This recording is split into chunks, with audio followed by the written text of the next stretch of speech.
If you run for an hour every day, what happens to your body? First, when you run for 1 to 5 minutes, your joints start to release lubricant and your body won't feel stiff. After running for 5 to 10 minutes, the blood vessels dilate and more oxygen can be delivered to the muscles, so you will find that running becomes less tiring.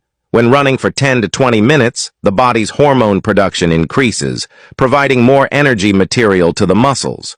When you run for 20 to 45 minutes, more fat is burned and metabolized, while the brain releases dopamine, which makes you feel better and energized.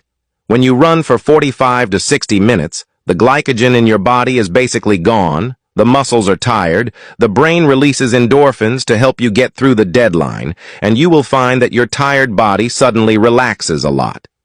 That's what happens to your body after an hour of running. Don't forget to subscribe to our channel and bookmark this video in case you forget.